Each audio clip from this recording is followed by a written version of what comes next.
नमस्कार मित्रों, साधकों। आज का विषय है, क्या कोई साधना में शक्ति का प्रत्यक्षीकरण होना ज़रूरी है या नहीं है। इस विषय में बात करने वाले हैं।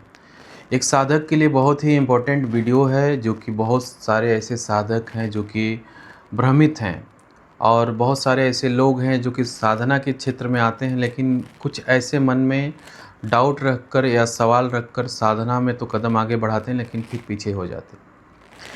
कुछ लोग ऐसे भी हैं जो कि साधना किए हुए रहते हैं, साधना के उस पड़ाव पे चले जाते हैं जहाँ पे शक्ति प्राप्त हो जाती है, मगर फिर भी वो सोचते हैं कि मुझे शक्ति नहीं मिली है, मतलब प्रत्यक्षीकरण नहीं हुआ है, तो शक्ति हमारे साथ जुड़ी नहीं है। तो बहुत सारी ऐसी भ्रांतियाँ हैं आज के डेट में। लोग, बहुत सारे ऐसे साधक हैं जो कि रियल में साधक नहीं हैं, लेकिन उड़ता हुआ ज्ञान लेकर साधना सिखाने का काम करते हैं, और साधना सिखाते भी हैं तो शक्ति जुड़ने के बाद भी उनको नहीं बताते भाई शक्ति जुड़ गई है। और दूसरा स्टेप, आज के डेट में दिक्कत क्या है कि लोग आगे तो बढ़ जाते हैं, लेकिन मन में कुछ ना कुछ स्वार्थ को लेकर बढ़ते हैं। जैसे स्वार्थ उनके अंदर रहता है कि भाई हमें ये साधना करनी है तो मुझे कुछ ना कुछ प्राप्ति हो जाए। जैसे कि मान के चलिए, चुड़ैल की साधना करनी, तो रात में चुड़ैल हमारे पास आए और बहुत सारे धन को हमारे पास रख के जाए। हम प्रेत की साधना करेंगे तो प्रेत तुरंत प्रत्यक्षीकरण हो जाए, प्रेत आ जाए, और प्रेत आने के बाद हमें दर्शन दे और बताए दूसरे दिन कि भाई कितना पैसा चाहिए। तो आज के डेट में ऐसे साधक हैं, मतलब साधना करनी है लेकिन उद्देश्य नहीं पता है किस लिए करनी है। कुछ लोग को उद्देश्य पता भी है तो पैसे का टारगेट है कि भाई मुझे साधना करनी है तो मेरी गरीबी दूर हो जाए, मतलब साधना करने के बाद तुरंत उनको फल मिल जाए और रातों रात उनके पास बहुत सारे पैसे आ जाएं, शक्ति बहुत सारा धन ला के दे दे। ऐसे विचार में रखने वाले तो आज के डेट में साधक हैं। मतलब उनको किसी की भलाई से मतलब नहीं है, या उनको किसी की समस्या का समाधान करने से मतलब नहीं, सिर्फ खुद का समाधान करना है। तब ऐसे लोगों को हम क्या बोलें, ऐसे लोगों को साधना तो बिल्कुल नहीं करना चाहिए। पहले तो हमें ही बता देंगे भाई इसमें एंट्री मत करिए, क्योंकि ये बहुत ही जोखिम भरा मार्ग है। ठीक है, इसमें धैर्य भी चाहिए, बहुत सारी समस्या सामने आएगी, उसको भी झेलना पड़ेगा। आप डॉक्टर बनेंगे तो डॉक्टर बन सकते हैं, कोई भी दिक्कत नहीं है। डॉक्टर में एक पढ़ाई करना है, नॉर्मली अपना पढ़ते जाएंगे, एक लेवल है कि इतना आप कर लिए तो डॉक्टर बन गए। इंजीनियर भी बन सकते हैं, कोई दिक्कत नहीं। इंजीनियर भी बनने के लिए आपको पढ़ाया जाएगा, इतना तक जाइए, इंजीनियर बन जाएंगे।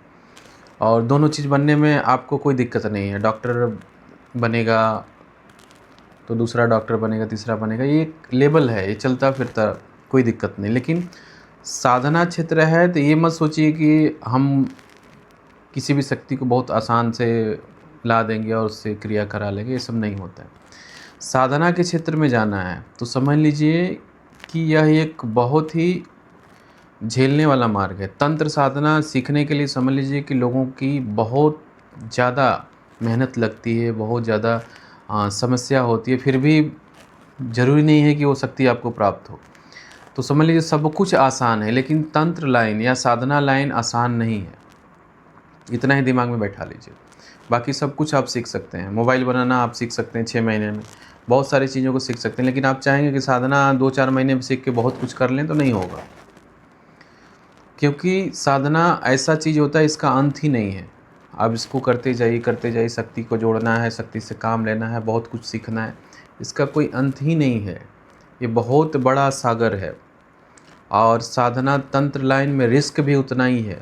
कोई भी चीज़, एक छोटा सा मिस्टेक हो गया तो रातों रात आप चले जाएंगे आईसीयू में, पता भी तक नहीं चलेगा कि भैया आपके साथ हुआ क्या है, लोग जान भी नहीं पाएंगे। तो साधना और तंत्र लाइन इतना आसान नहीं है। कोई भी छोटे मोटे टोटके लोग करते हैं ना, जैसे शमशान में जाके करेंगे, ये कर लो वो कर लो, दुनिया भर का देख के करते हैं। अगर वही चीज़ों का उल्टा वार होता है, उल्टा अटैक होता है, तो उनकी बोलती बंद हो जाती है। फिर उसके बाद पीछा छुड़ाने के लिए फिर गुरु का चक्कर लगाते हैं कि गुरुजी अब हमें पीछा छोड़ना है। हमारे पास ये ऐसे कई लोग जुड़े हैं जो कि अपने मन से साधना किए हैं, साधना करके शमशान में गए हैं और दुनिया भर का भूत प्रेत साथ में लेके घूम रहे हैं। ठीक है, अब वो पता चलता है क्या हुआ है तो बोलते हैं गुरुजी हम अपने हिसाब से सब कुछ ये किए थे, अब हम हमको इससे पीछा छुड़ाइए। क्यों किए थे भाई? हम इसलिए किए थे कि हमको बहुत सारे धन मिल जाए। तो ये धन वाले तो दुनिया भर के पड़े हुए हैं। जो धन के लालच में साधना करने वाले दुनिया भर के इफरात लोग पड़े हुए हैं। अब उनको काम नहीं करना है, सब कुछ काम धंधा छोड़ के बस उनको साधना करनी है, सुबह तक उनको धन प्राप्त करना है। तो भाई ऐसा चीज़ आप मत सोचिए, ठीक है। आप धन को प्राप्त करना चाहते हैं तो आप लक्ष्मी जी की पूजा पाठ करिए, ठीक है। अपना मेहनत करिए, अपने सेक्टर में मेहनत करिए। अब कुछ लोग ऐसे भी हैं कि आप कार्य कहीं और करते हैं, ऑफिस में काम करते हैं, कोई इंजीनियर है, कोई डॉक्टर भी है, लेकिन अब उनको क्या है कि अब साधना करना है और रातों रात बड़ा आदमी बन जाना है। तो ऐसी चीज़ों को मत करिए। देखिए, होती ज़रूर है ऐसी शक्तियाँ, लेकिन बर्बाद कर देगी, नए साधकों को बिल्कुल बर्बाद कर देगी। नए साधक बिल्कुल चल नहीं पाएंगे। एक बार अटैक मारेंगे, काम कहानी ख़त्म हो जाएगी, फिर कहीं से पता भी नहीं चलेगा आपके साथ हुआ क्या है। तो इस हिसाब से ना पहला दिमाग से निकाल दीजिए। दूसरी चीज़, आते हैं प्रत्यक्षीकरण की बात करते हैं कि प्रत्यक्षीकरण ज़रूरी होता है कि नहीं। अब देखिए क्या है कि प्रत्यक्षीकरण ही साधना का मेन उद्देश्य नहीं होता है। साधना करने का एक मान के चलिए एक पार्ट है कि प्रत्यक्षीकरण है। और शक्ति जुड़ने का मतलब है कि शरीर के साथ भी अनुभव होते हैं कि शक्ति हमारे साथ आके बोलती है, कंठ पे आके बोलती है, मन में आके बोलती है, सर पे आके बोलती है। कई स्टेप है, लेकिन अब उसमें प्रत्यक्षीकरण को पकड़ के लोग चलते हैं कि भाई प्रत्यक्षीकरण ये मेन पार्ट है, इसका सफल होने का मेन पार्ट, मेन लक्षण यही है कि हम प्रत्यक्षीकरण हो गया तो साधना हमारे साथ, शक्ति हमारे साथ जुड़ चुकी है। लेकिन साधना का मेन उद्देश्य ये नहीं होता कि किसी प्रत्यक्षीकरण हो गया और उसके बाद आपको साधना प्राप्त हो गई, आप एकदम निश्चिंत हो गए, ऐसा कुछ नहीं होता है, ठीक है। अब किसी की समाधान करना है, शक्ति प्रत्यक्षीकरण होगी तो बार बार रोज़ रोज़ प्रत्यक्षीकरण तो नहीं होगा ना। शक्ति तो आपके साथ मेन जुड़ेगी तभी तो काम कर पाएंगे, मेन जुड़ना होता है। शक्ति जब तक आपके साथ जुड़ेगी नहीं, शरीर से टचअप में नहीं रहेगी, जुड़ेगी नहीं, आप उनकी बात को नहीं समझ पाएंगे, वो आपकी बात नहीं समझ पाएंगे, तब तक कोई मतलब नहीं। कनेक्टिविटी बनाना सबसे बड़ा मेन काम होता है। अगर आपकी कनेक्टिविटी नहीं है शक्ति के साथ तो कोई भी मतलब नहीं है, ठीक है। क्योंकि एग्जाम्पल सोचिए, किसी के ऊपर प्रेत है, प्रेत बाधा है या तंत्र बाधा है। अब प्रेत, अब उसके ऊपर प्रेत चल रहा है, अब आपकी शक्ति पता नहीं कहाँ खड़ी पड़ी है, ठीक है, आपके साथ कनेक्ट में ही नहीं है, शक्ति कहीं दूर खड़ी, कैसे कंट्रोल करेंगे आप बताइए। आपके ऊपर तो अटैक तुरंत ही हो जाएगा।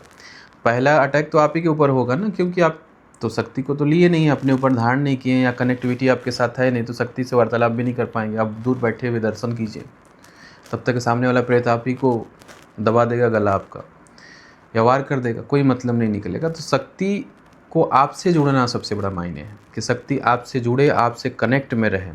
आप कोई बात कहते हैं तो शक्ति का रिप्लाई आपके मन में आना चाहिए या पे आपकी ज़ुबान पे आना चाहिए, वो सबसे मायने होता है।